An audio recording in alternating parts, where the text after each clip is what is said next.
నమస్కారం welcome to 108 news Telugu నా పేరు గ్రేసి ముందుగా బులెటిన్ లో హెడ్లైన్స్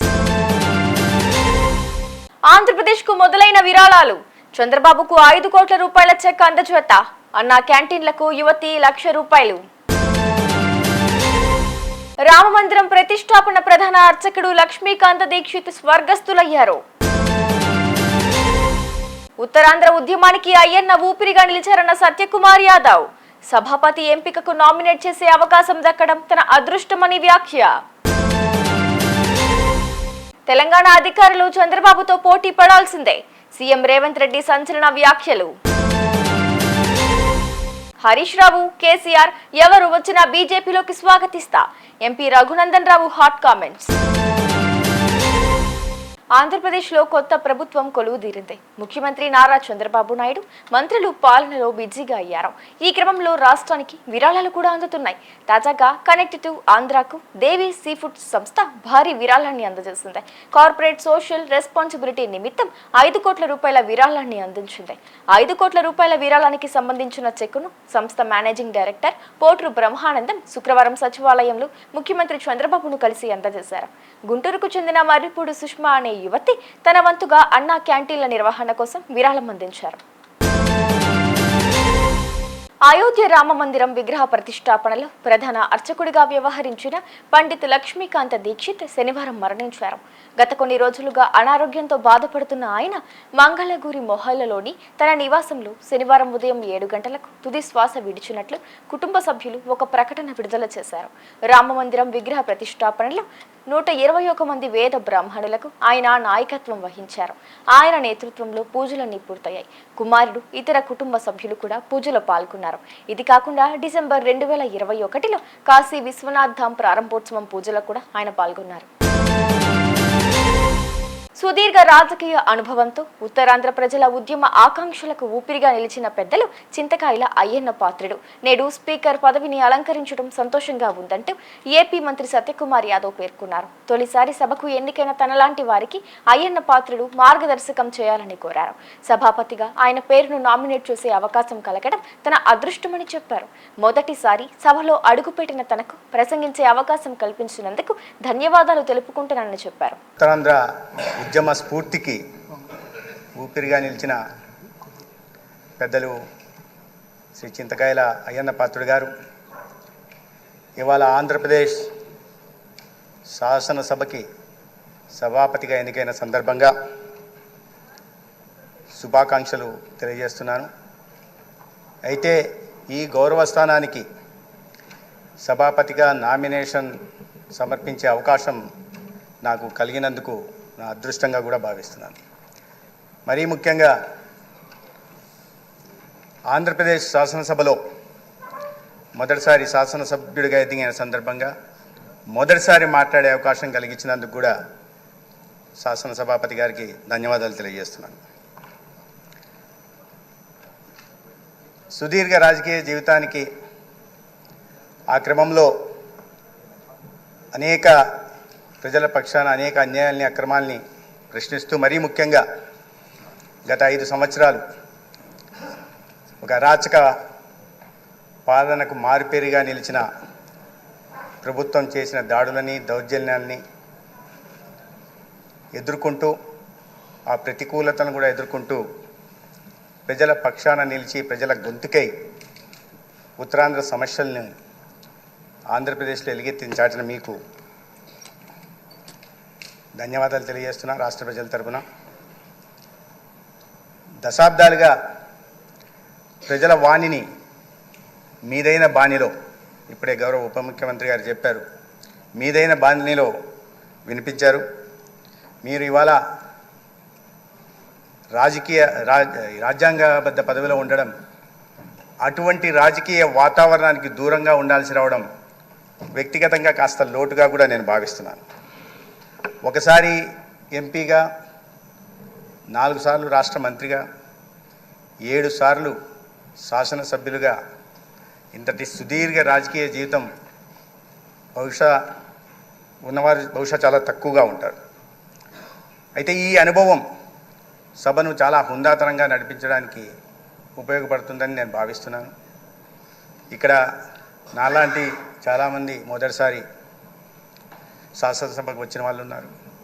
మీ సుదీర్ఘ ప్రజా రాజకీయ జీవితం మా అందరికి కూడా స్ఫూర్తిదాయకంగా ఉంటుంది. మీరు అల్లరి చేసే క్లాస్ లీడర్గా కాకుండా అల్లరిని అదుపులో పెట్టే ప్రిన్సిపాల్గా వ్యవహరిస్తారనే నమ్మకం మాకుంది. ఈ విషయంలో మాకు మార్గదర్శకం కూడా చేస్తారనే విశ్వాసం కూడా మాకుంది. శనివారం హైదరాబాద్లో బసవ తారకం క్యాన్సర్ హాస్పిటల్ 24వ వార్షికోత్సవంలో తెలంగాణ సీఎం రేవంత్ రెడ్డి ముఖ్య అతిథిగా హాజరై మాట్లాడారు. ప్రపంచంతో పోటీ పడే విధంగా అన్ని రకాల జబ్బులకు సంబంధించి ఇక్కడే వైద్యం అందేలా హెల్త్ టూరిజం హబ్ ఏర్పాటు దిశగా ఆలోచిస్తున్నామన్నారు. శంషాబాద్ పరిసర ప్రాంతాల్లో 500 నుంచి 1000 ఎకరాల్లో వైద్య రంగంలో రాణించిన సంస్థలను రప్పించి అక్కడ వారికి అనుమతులు ఇస్తామన్నారు. మిడిల్ ఈస్ట్ దేశాల నుంచి వచ్చే వారి కోసం కూడా అన్ని ఏర్పాట్లు చేస్తామన్నారు. చంద్రబాబుతో అభివృద్ధిలో పోటీ పడే అవకాశం తనకు వచ్చిందన్నారు. చంద్రబాబు 18 గంటలు పనిచేసి తాను 12 గంటలు పనిచేస్తే సరిపోతున్నారు. రాష్ట్ర నేతలు అధికారులు కూడా 18 గంటలు పనిచేయాల్సిందే అన్నారు. మనలో ఉన్న ఆట నైపుణ్యం వెలికి రావాలి, ప్రజల గుర్తింపు జరగాలంటే నైపుణ్యం కలిగిన ఆటగాడితో పోటీ పడాలి అని పెద్దలు చెప్తూ ఉంటారు. ఈరోజు పక్క రాష్ట్రంలో నారా చంద్రబాబు నాయుడు గారు ముఖ్యమంత్రిగా బాధ్యత చేపట్టిన తర్వాత అభివృద్ధిలో సంక్షేమంలో వారితో పోటీ పడి ఈ రాష్ట్రాన్ని ముందుకు నడిపించే అవకాశం నాకు వచ్చింది.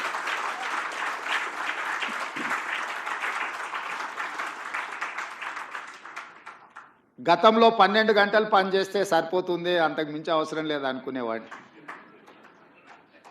కానీ ఇప్పుడు వారు 18 గంటలు పనిచేస్తే నేను 12 గంటలతో సరిపెడితే కుదరదు. కాబట్టి మా అధికారులకు మా సహచరులకు మనం కూడా 18 గంటలు పని చేయాల్సిందే.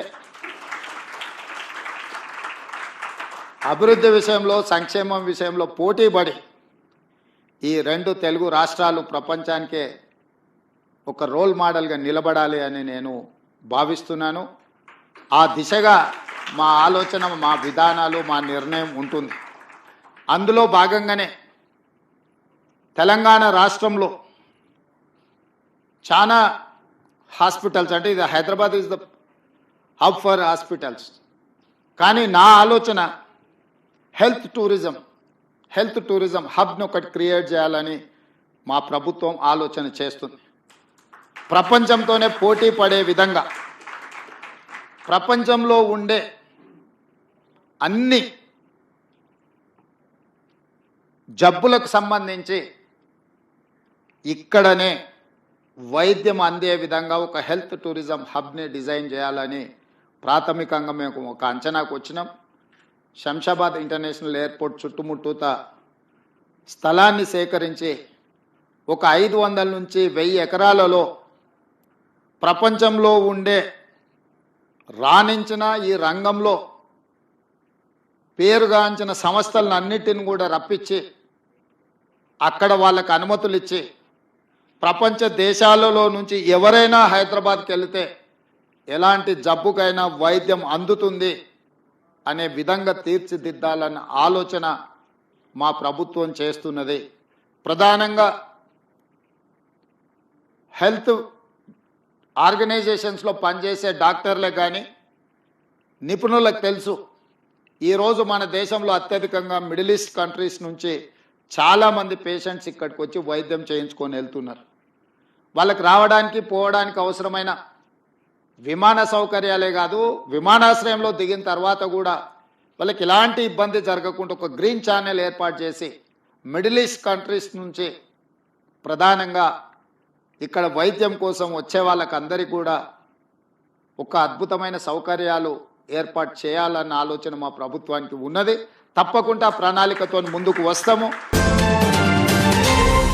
టైటానిక్ షిప్ లా బీఆర్ఎస్ మునిగిపోతుందని చరిత్రలో రాసుకోవాల్సిందేనని బీజేపీ ఎంపీ రఘునందన్ రావు విమర్శించారు. శనివారం హైదరాబాద్ లో మీట్ ది ప్రెస్ కార్యక్రమంలో ఆయన మాట్లాడారు. బీఆర్ఎస్ కు సీఆర్ఎస్ ఖాయమని అన్నారు.